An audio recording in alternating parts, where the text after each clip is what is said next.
Hi, I'm Joe from selfsufficientpath.com.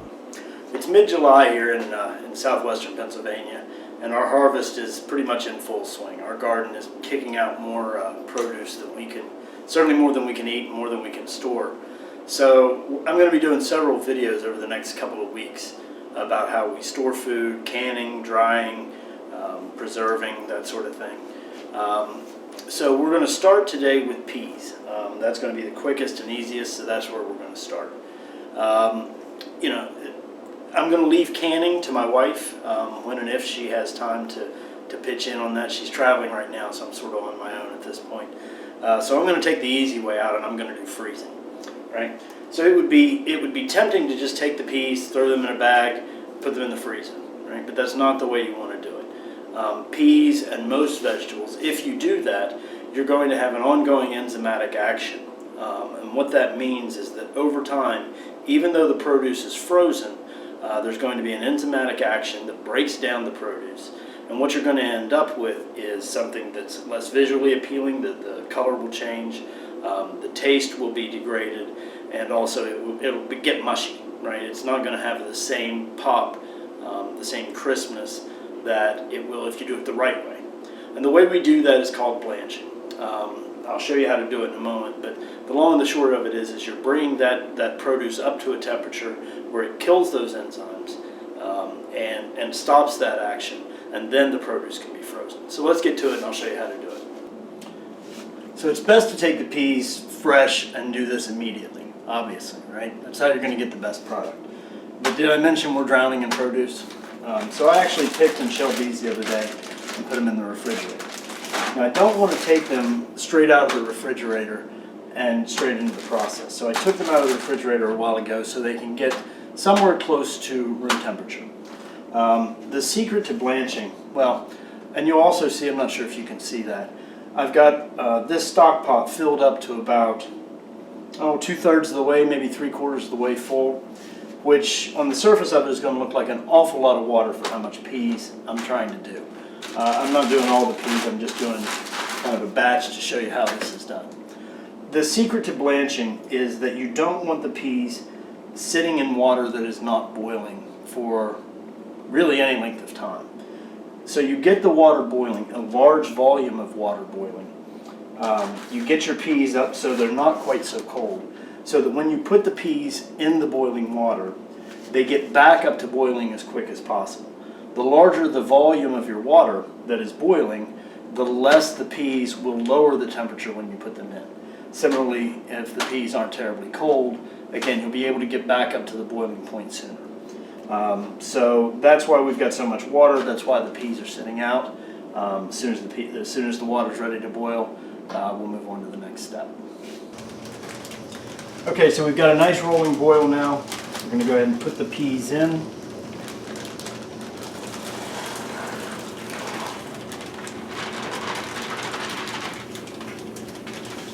And 90 seconds.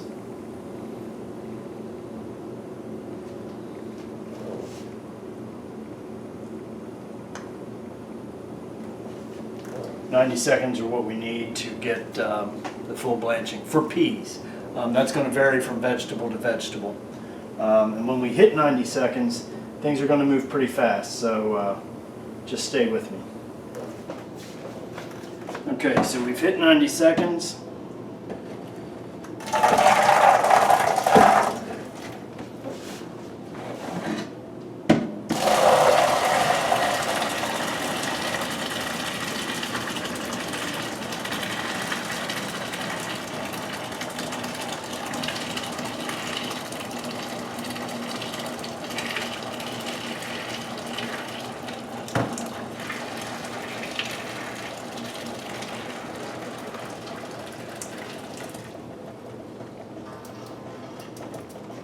Pour these into our colander real quick.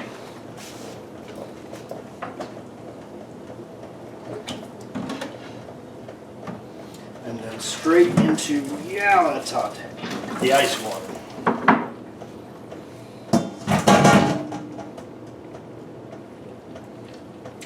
The reason we need to put this in ice water real quick is because, okay, you've blanched them for the 90 seconds, right? But you take them out, and when you take them out, the inside of that pea is still at 212 degrees, right? It doesn't automatically, unless you take action, it's going to take a while for that pea to reach a lower temperature, to stop cooking essentially. So you have to take an action to get it down to below a cooking temperature. And the way to do that is just to shoot it into an ice bath real quick. Now at this point you can drain them and just put them in a bag and freeze them. That will work. But I like to take one extra step, well, two extra steps actually, to make it a little more manageable for the person that's going to be cooking this food later. So let's show you how we do that. The first thing we have to do is drain them.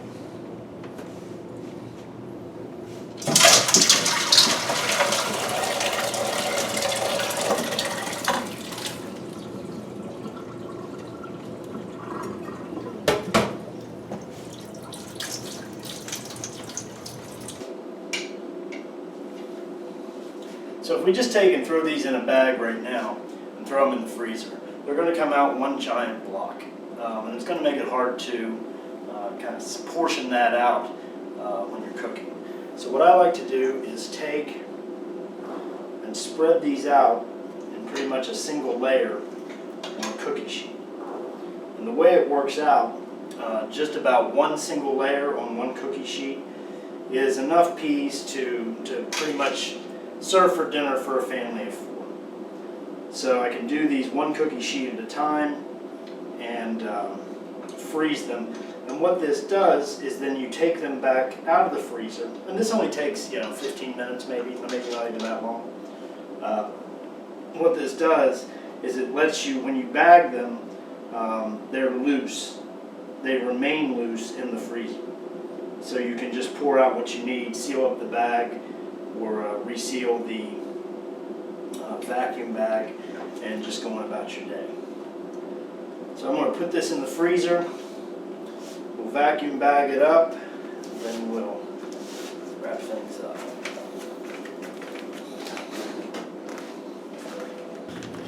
Okay, so we're all frozen here. Next step is I'm going to use my vacuum seal. I've got an 8-inch roll here. So I'm going to turn this tube into a bag very quickly here.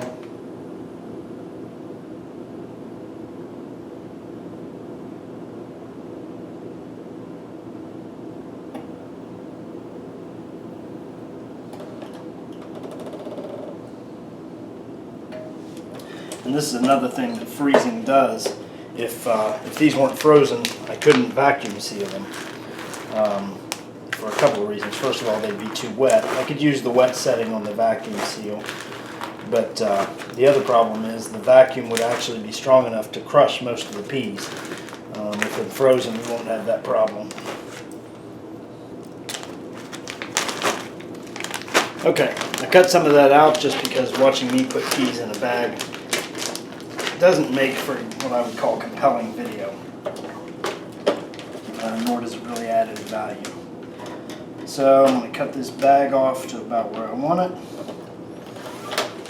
Got a little bit of waste there.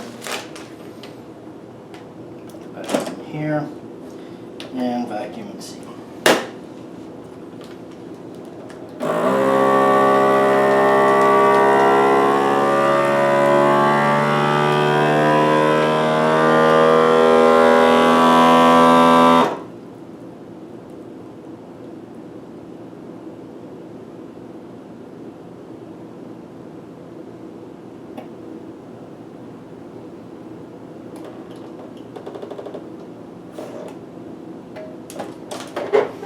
And there we have it, ready to be labeled and put in the freezer.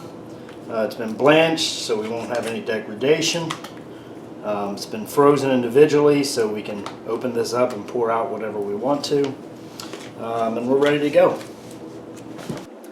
So I hope you enjoyed this, not the typical Self-Sufficient Path episode, but it does relate to food preparation and food storage and self-sufficiency, right? So if you liked it, please give us a like in the YouTube down below. And if you want to see more of this, please come over to selfsufficientpath.com or YouTube/selfsufficientpath. to see more. Thank you.